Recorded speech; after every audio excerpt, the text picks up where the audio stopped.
I have to talk some more about my stand-in.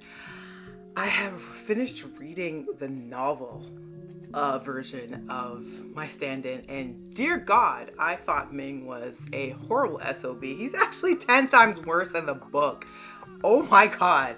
But the show is, interestingly enough, following a lot of the beats of the book, but there's also some parts that I kind of wish they expanded on, and there's some parts that I'm kind of up in the air and I kind of wish they left out. But anyways, let me get into it a little bit more.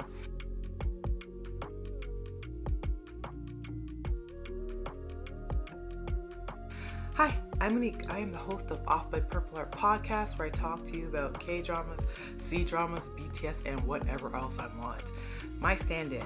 So 8 episodes have aired by now. If you're watching it in real time, at the time of me recording this is June 15th. So yeah, we've gotten quite a bit. I think this show is playing a really interesting game with the audience because there's 12 episodes in total for this show. It doesn't have the luxury of a book where you can actually get inside dialogue of the characters. So as I had mentioned in my opening for the podcast, my stand-in, which goes by a different name in the book version, Ming is very terrible. What we register as kind of sexual harassment going into like bordering on assault in the show, like it's full on SA in the book. Very toxic. His language is a lot worse. He's very demoralizing towards Joe in the books, and their relationship really has nothing to root for. But the one advantage with any novel is that you can expand on the character in quite a bit of detail. And obviously in this podcast I'm going to be going into some spoilers and just my thoughts about the book in comparison to the show. So there is a period where we see Ming go through a really deep depressive episode because he presumes that Joe 1 is dead. And the book goes into so much detail. A lot of the show has lined up with the book. So with his best friend and Soul, the singer idol from Korea that also has an interest in Joe, are the first to actually find out that Joe 2 actually is the first original Joe, and end up discovering him at the parents' burial grounds, which is in line with the book. But the book also goes into huge detail when Joe 1's body is actually discovered. And the trailer for the following episode hints that they're going to also do this in the show, but I don't know if they're going to get the emotional weight of what was in the book, because I'm going to be honest, in the show, as captivating as I find it, I found the emotional beats for the actual confrontation with his friend, manager, and Soul at the burial site of the parents. And that confrontation, I didn't think it was as emotional as it was depicted in the book. So I'm kind of leery on how they're going to land Joe coming into confrontation with his body. And in the book, essentially it was like a earthquake or like a landslide that happens, and that's when his body is finally recovered, and why it makes sense that for 2 years there was absolutely no progress in finding his body whatsoever. And then through like town villagers, they're able to discover essentially his bones and not much else, maybe a little article of clothing that hasn't completely disintegrated. And it is very, very emotionally wrought. There are some few scenes that the show did leave out. The whole entire him breaking and entering into his place that Ming is insisting on cohabitating in, it is kind of changed around a little bit. And it's just, I feel like this show is kind of missing some of the emotional beats that the book had. And I don't know if they're going to be able to sell the audience on these two coming together. Mind you, there are BLs where, you know, there are absolutely toxic ships and we're 100% in on it.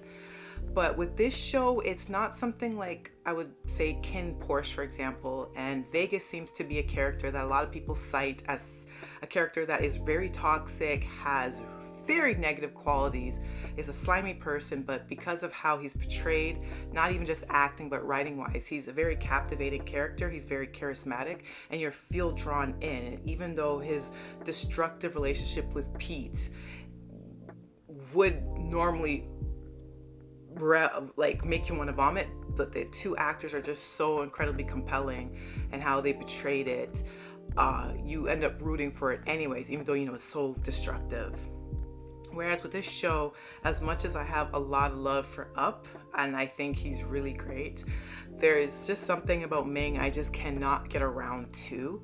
And I don't think it's an Up thing. I think it might just be the writing at some points or some of the direction, because right now all I see in Ming is just a really callous, cold person. And a lot of that internal dialogue that we get through the book, I don't really see that we get that through the show. And we're at like the second half of the show and they're moving into like the emotional crutch.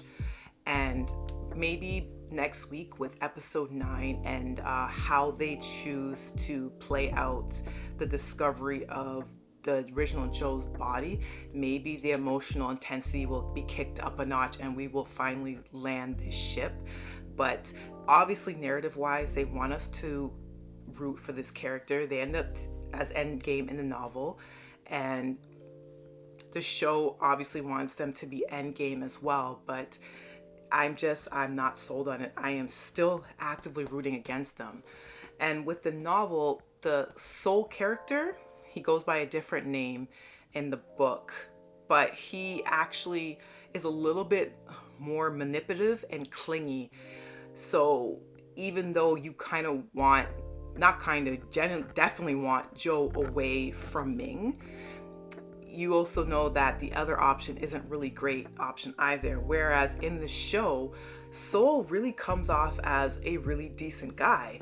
The one maybe little off-putting thing about that character is when him and Ming initially have that little fisticuffs fight and Joe tries to split them up and they end up sending him into a wall while he's trying to get them off each other, and they really didn't stop to like assess him and like comfort him. They just kept fighting like nothing happened.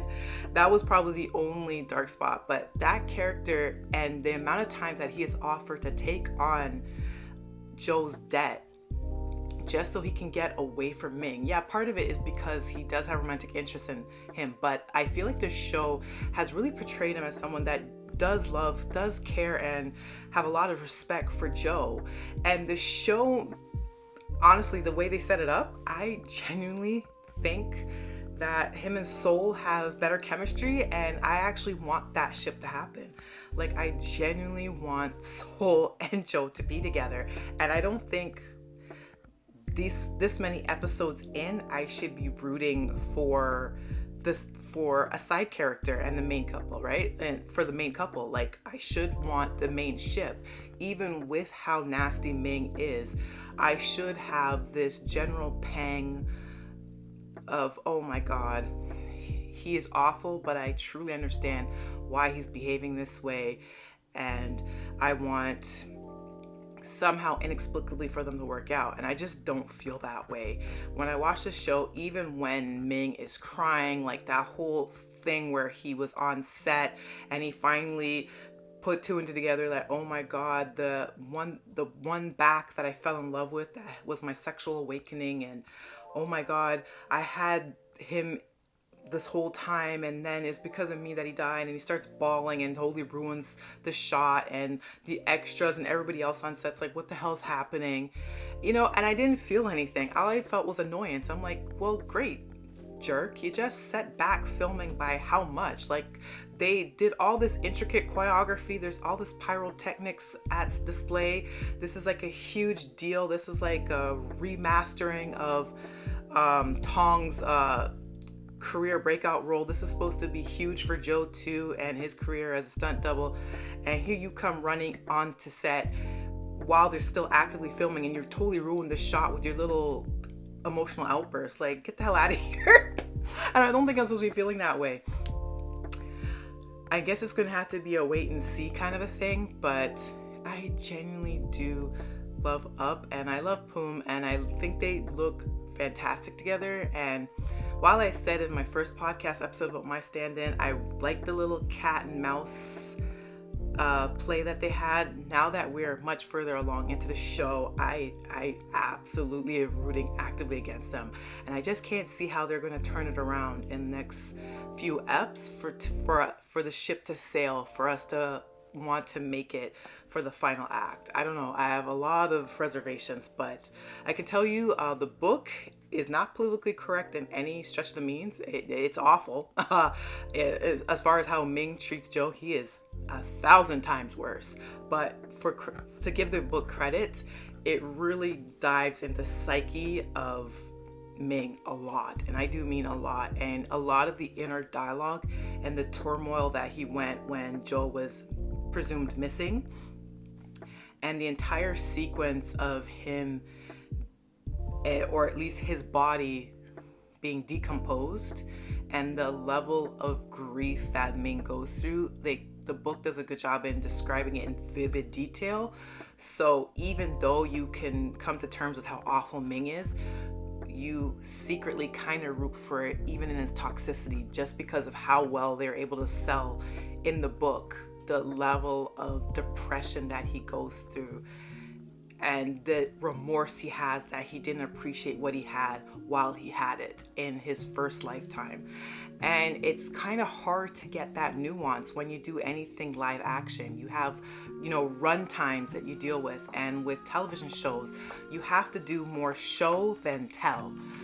Books, they can give you so many pages after pages of meaty dialogue and backstory to really let things sink in, and I just don't think they have that luxury in this show. So some corners are cut, and it doesn't sell in the same way, and I just don't know if they can pull it through in those final episodes. But hey, for you watching on YouTube, do you disagree with me? Do you think they're absolutely going to land the ending? Do you think that they're going to make it so that we actually do kind of root for Ming and Joe too in the end?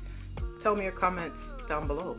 If you're listening via Spotify or Apple Podcasts, I really appreciate you as well. I got a lot more podcasts coming down the pipeline.